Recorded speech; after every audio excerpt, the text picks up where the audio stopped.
Lawmakers take to Annapolis for Sine Die. Good evening. This is CTV News. I'm Rochelle Metzger. And I'm Sonia Shervasper. Thank you for joining us this evening. Well, Governor Martin O'Malley says this is the most orderly General Assembly session in the 7 years he's been in office. O'Malley was all smiles as he spoke to the media on this day known as Sine Die, with majority of the heavy lifting behind them, including gun control, the gas tax, and yes, the budget. Things are moving along smoothly. O'Malley says he's proud of the way legislators have handled themselves, even in the toughest of debates. The Maryland bill is one of the most oppressive in the country, particularly the fingerprinting aspects, and people have a tendency to forget that this is a constitutional right. So the battle's not over here. We're talking about a petition. We're talking about lawsuits in Maryland on the Maryland bill. So that battle is far from over. I think it's been a very effective session. We've had to deal with a lot of tough and difficult issues, but the legislature and the leadership, the Speaker and the Senate President have managed these tough issues in a very orderly way. I think that we've tried to pass legislation that's going to help public safety, help our education, and help our transportation here in the state of Maryland, and I think we've done a great job of laying out a plan for the future. What are some of the things you guys are working on today? Well, we actually just finished voting on the capital budget, which gave Prince George's $20 million this year for the hospital and another $10 million to upgrade the Bowie Health Center and the Laurel Regional Center. Now, has that been passed by both? The Senate just concurred today in the early session, so there were some things that still we needed to get completed. Now, there are a number of bills that are still up in the air, and if they are not approved, they would have to be reintroduced next year. Well, the Maryland House of Delegates votes on a bill that will dramatically change the structure of the Prince George's school system. In an 81-45 vote, the House agreed to give County Executive Rashawn Baker the authority to pick the next superintendent. There will also be 4 new members in addition to the 10 that are already on the school board. Delegate Joseline Pena-Melnick admits she was not happy to see the bill come in so late in the session, but as a mother of 3 children, she says something needs to be done. This is the first time that my children, the first year actually, they were not paying private tuition. My girls have been at a public school for the last 2 years, and my son, this is his first year in high school at a public school. So as a parent, not as a delegate, I am not happy with the status quo.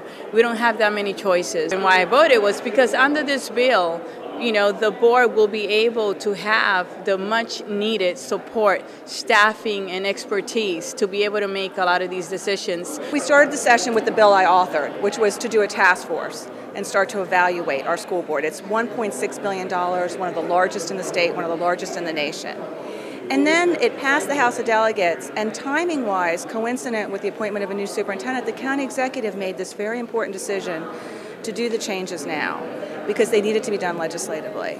And I supported him. I think it's a good thing that the county executive of Prince George's County wants to take more responsibility rather than less when it comes to improving educational outcomes for all of the children of Prince George's County. I mean, Prince George's Now, there are many critics of the bill who feel Baker's plan will not solve any issues. We should also mention that the 2 remaining finalists for the school superintendent position, including Dr. Alvin Crawley and Harrison Peters, say they are no longer interested in the position. Meanwhile, in a 42-4 vote, the Maryland Senate approves a medical marijuana bill today. The legislation would create a state commission to oversee medicinal marijuana programs at academic research centers. The centers would then distribute the drug to patients who have received a recommendation from their physician. We are collecting data. We will collect information. What patients are taking it, for how long, for what reason, what are the side effects, what are the benefits, what other medicines are they on. I'm the only physician in the General Assembly. I'm on the faculty at the Johns Hopkins School of Public Health. I believe in collecting information as we proceed, so our Medical Marijuana Commission will have data that no other state has collected. Right now, we're in the situation of basically saying it's not a crime if you use it, but where you get it, you're on your own. It is still unclear when distribution would actually start. Well, it's not where you might expect people to have lunch, but several hundred ate on the sidewalk outside the Food and Drug Administration building in College Park today. The eat-in, as they called it, is to protest the FDA's policy on labeling genetically modified foods. They want such foods clearly identified on the packaging. So protesters camped out and ate soup with organically grown vegetables as a way to make a statement. We're not just here for ourselves. Personally, I'm here because I've got 2 children. I've got a 1.5-year-old grandson that I'm worried about, because at the speed that they're going, it's too dangerous. They haven't tested anything, and the only test that's lately is the one from France, and that scares the death out of everybody.